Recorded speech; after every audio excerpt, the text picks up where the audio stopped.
Good evening, ladies and gentlemen. This is Shan from Real Talk with Shan and Bilal here for another short. We're going to be talking about the GOP Senate tax bill, the one that just passed last week. It passed, and I am going to be talking about the good and the bad in it, or perceived good and the bad, and is it really as bad as the Democrats are making it out to be? Before we delve right into the tax bill, I'd like to say a couple things about the podcast as a whole. So me and Bilal haven't been meeting up for a while now, and for obvious reasons.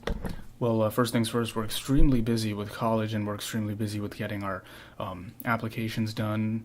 Very little time to meet, schoolwork and everything like that. But whenever we can, we will get right to work for our fifth full podcast.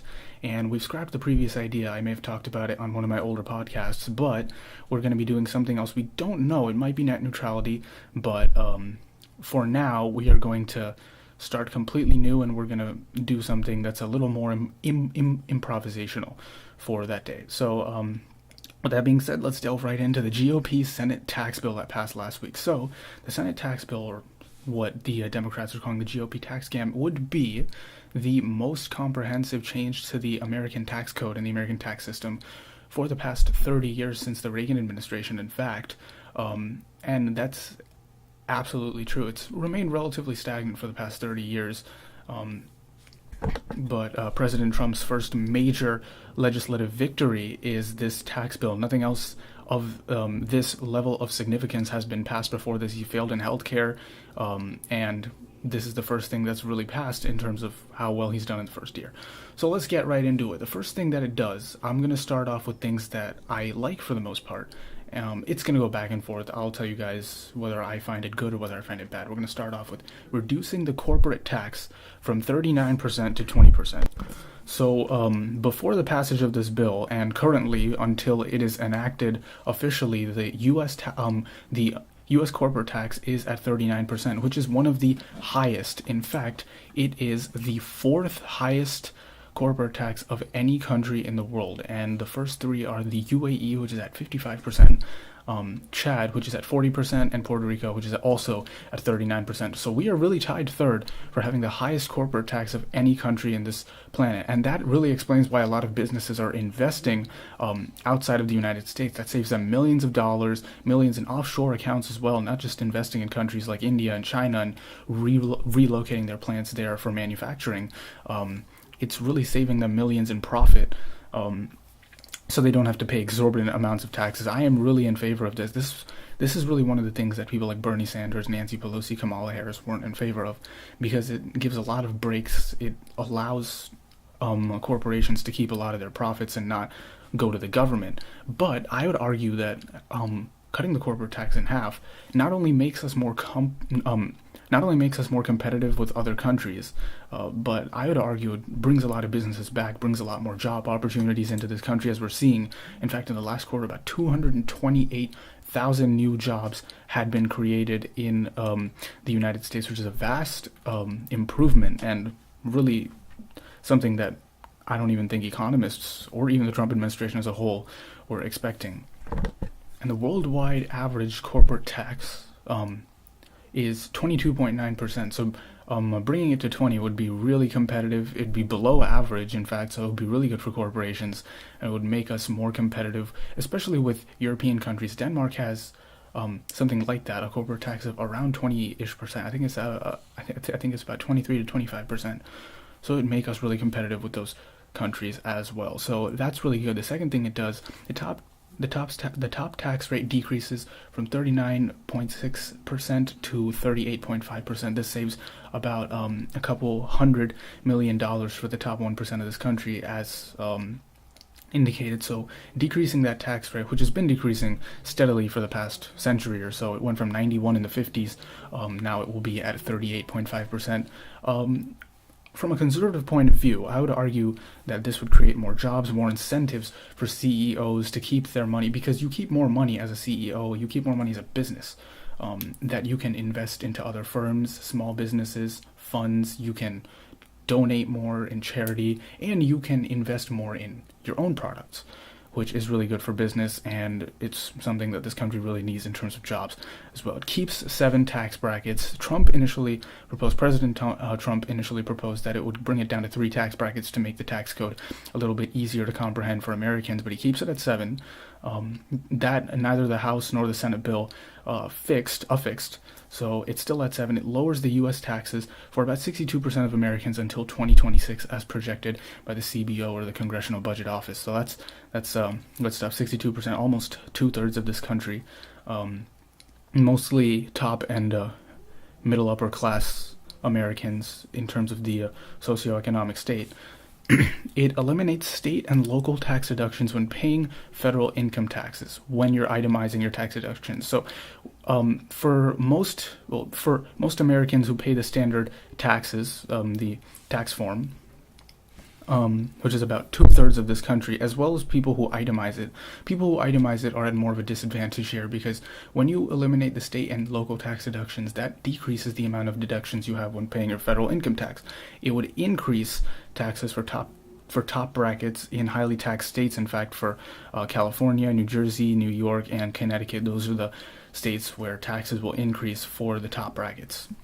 So why I think this is a good move is because if you keep on increasing the deductions for paying federal income taxes, it further incentivizes your state and local municipalities and governments to keep on raising your taxes, because they know that it's going to be deducted from your federal income tax as well. And that's why you have a lot of states that are funding a lot of welfare programs, like New York and California, who will keep increasing their state and local taxes while the federal income tax remains relatively stagnant.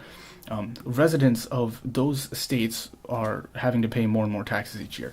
The next thing it does is it slightly raises the alternative minimum tax, which is basically an extra tax that you have to pay in addition to your standard income tax, and this is only to be paid by certain individuals and corporations. So it slightly raises that. In the House bill, they completely scrapped it. So it's very interesting to see that the Senate bill kept it, and now that it passed, it's going to raise within the next 3 years as projected by the CBO. The personal deduction gets cut, and about $4,050 gets deducted on average by Americans using the personal deduction. So this gets completely scrapped, but to compromise for that, the bill expands standard deductions so that the first $24,000 of your income tax does not get taxed. Previously, it was at $12,000. So that's something to compensate for the personal tax deduction scrapping. The child tax credit also gets raised from $1,000 to $2,000. This is a positive that a lot of people on the left are also claiming, the fact that it increases the child tax credit. It's predicted to raise taxes on senior citizens by 2019, as claimed by the AARP, even though they've come against this bill before. As a result of this, with the combination of scrapping of deductions and increase of deductions, people, especially people who have retired and are on Social Security, this would really raise the taxes, especially in highly taxed states like California, New York, New Jersey, and Connecticut, as I've mentioned before.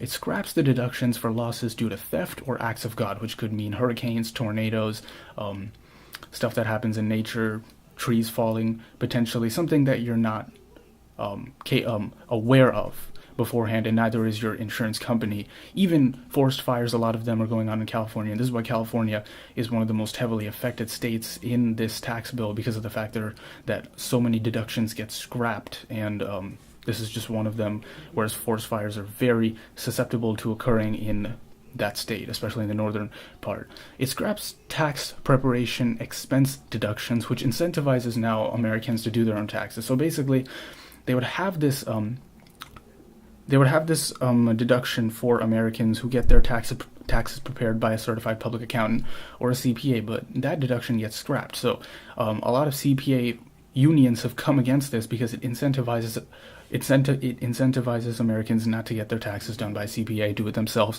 and that in turn takes a lot of business opportunities away from CPAs, which is completely understandable.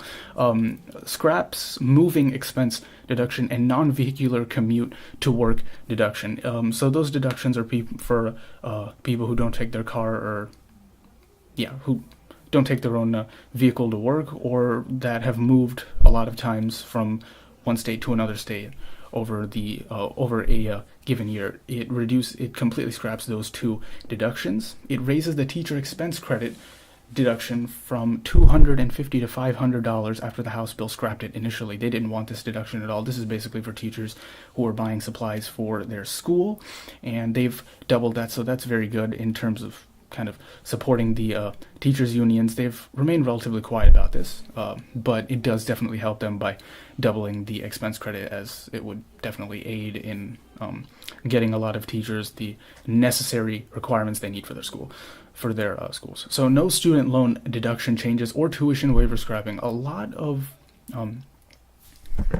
student unions, a lot of college unions, in fact, have come against this bill, or had come against this bill before it eventually got passed, and are still against it today because they think that it scrapped student loan benefits. People who are paying student loans would have to pay more taxes. Now the thing is, nobody can really say that. The CBO does predict that for a lot of college students who've accumulated a lot of debt from loans, it will increase on them, but it doesn't scrap any deductions that are related directly to student loans. So there's nothing in there that suggests that the Trump administration or even the GOP were primarily focused on increasing student loan deductions, as it hasn't changed. It completely hasn't changed at all. Medical expense deductions stay the same. In fact, they are set to get more generous in the coming 3 years, which is really good for people who have to pay a lot of medical bills, who have a lot of money invested in healthcare payments. That's very good for senior citizens in the theoretical perspective. Something that a lot of people don't know is pass-through business owners, which is mainly people who own businesses that are LLCs, S corporations, sole proprietorships, and partnerships, don't have to pay 23% of their taxable income, as business income gets passed through to individual tax rates, and they're exempt from this now. It's titled pass-through exactly because of that, because what's been happening is businesses or business owners have to pay 23% of their taxable income, taking into account that their business profits get lumped together with their individual tax rates, with their individual profits. So they have to pay 23% of all of that lumped together. So people who earn less than $250K per year are exempt from paying that tax, from paying 23% of their income tax, their non-deductible income tax to the government. But service businesses such as law firms and doctors' offices primarily cannot be eligible from this exemption. So this basically is targeted to keep very rich service businesses from getting tax loopholes or getting tax shelters.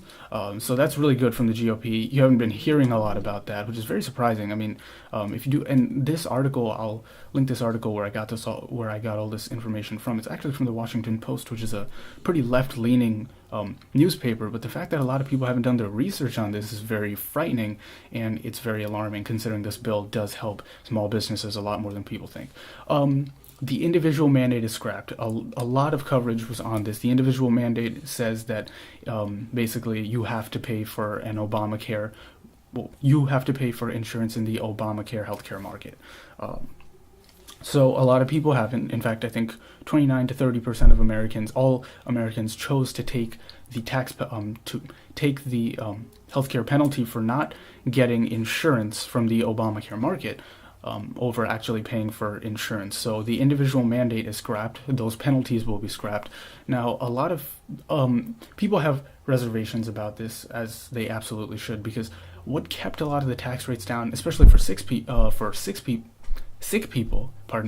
is that a lot of the healthy people who instead were opting out, who were paying the penalties, that penalty expenses that went to subsidizing essentially healthcare for sick people. But since that will be scrapped, that extra money will have to be either funded by the government or sick people who are continuously going back and forth from the doctor's office, have to pay more in premiums and possibly more in copay now. More in premiums, definitely.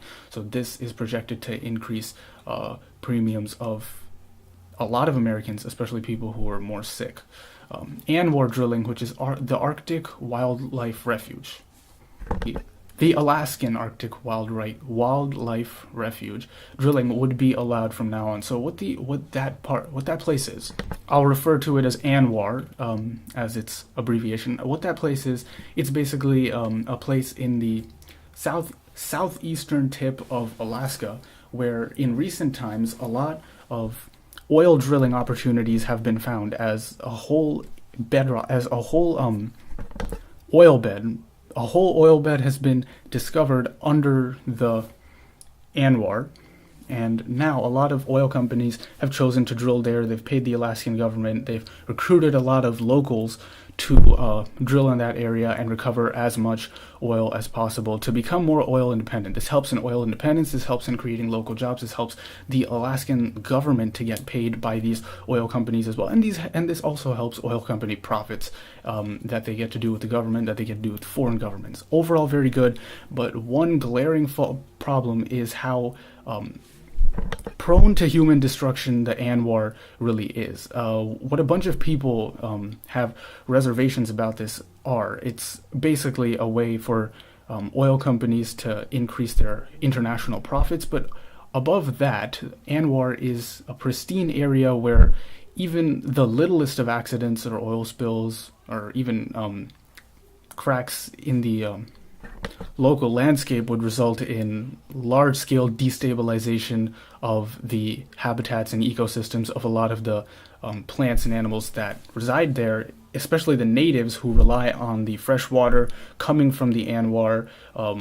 So that has been a problem that has popped up very recently as well, as the native population has been growing, as they've become more aware and more observant of these oil companies drilling in the ANWR. So that would be allowed from now on. Economically profitable, environmentally not as much as people think it might be, even though a lot of conservation efforts have prevented large-scale destabilization of the environment in that area from occurring. Originally, the first $250,000 of profit after a home sale for Americans was non-taxable before this bill, but this Senate plan requires you to have lived in that home for the past 5 out of 8 years, which makes it a lot harder for people who are selling their houses, people who have houses, to get tax loopholes and to just sell houses that they probably weren't in and making profit off of that's non-taxable. But now the Senate plan keeps that amount of profit the same, but it is a lot harder for you to not have lived in that home. It's illegal, in fact. You have to have lived in there just to make sure that people who own multiple houses don't profit off of all those houses at the same time and not get taxed for any of those profits, which is also a good move. Also, in terms of the estate tax, a lot of people have been saying that a lot of rich Americans would not have to be paying the estate tax. So this bill officially states that the richest 1,800 Americans would have to pay the estate tax, which is about 0.05% of this country, maybe a little bit less than that.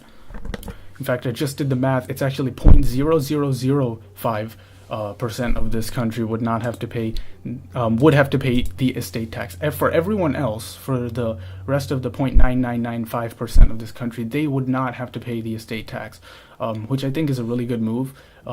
Since there are more than 1,800 Americans who are millionaires, I think that's why a lot of media outlets and groups on the left have been suggestive of the fact that a lot of millionaires would be exempt from paying the estate tax, which is true. But the richest 1,800 Americans would have to pay the estate tax, which is a good move. I think you have to hold those people accountable for a lot of the government revenue that comes into the country. And finally, the last of the most significant changes to the U.S. tax code is the Harvard tax for colleges. So colleges with $500,000 in endowments or more in endowments per student would have to pay a 1.4 investment gains tax every year. And while many see this as a ploy to make colleges eventually increase the amount of loans they seek from their students, I think this is a good move. It's not that substantial of a tax because the investment tax is, as I mentioned, only 1.4%, but very few colleges have endowments of over $500K, and colleges that are getting this many endowments from private public organizations and the government themselves should pay the government back a proportion of the money that they're earning from the government. So that's basically it. Those are the most significant points of the Senate tax bill. A lot of people, I want to address from an economic standpoint. One more thing that a lot of people have been saying, from making corporations and making wealthy Americans their individual tax rates go down, you're not only holding the lower middle class more accountable to pay their taxes, but you're also increasing taxes on the middle class. That's actually not proven to be true, because a lot of the money that's saved from the top corporate tax, the top individual tax rates, the people who are paying those, is that they create jobs. They help lift people out of poverty by creating those local and state jobs that are then bolstered by advertising from the government and advertising from the corporations as well. So it's much easier for people to get out of poverty if they are offered jobs from the corporations in which you are not taxing as much as many people would like them to be taxed. Government revenue doesn't necessarily decrease if you decrease taxes, because there is a concept called the Laffer curve that a lot of people in macroeconomics will be learning, or probably have learned. It's the concept that was devised by Arthur Laffer, who was a chief economist during the Reagan administration, who suggested that there is a midway point in the tax rate where a particular tax rate is going to yield the highest government revenue. It can't be $0, because if the government takes $0 of your income, then it's not making any income, so it's not getting any revenue. And if it's $100, then people will eventually stop producing, because if they know they're going to be taxed everything that they produce, then they're not going to bother producing if they can't keep anything that they reap, which is why capitalism in this country has been thriving, especially for the past 30 years. So they, in turn, get $0 in government revenue. So there's a midpoint in there that people suggest, that economists suggest, will yield the highest government revenue, and decreasing it, maybe a lot of economists on the conservative side have been saying decreasing it would get us closer to that point. A lot of people on the left, who are also economists, are suggesting increasing it would yield it.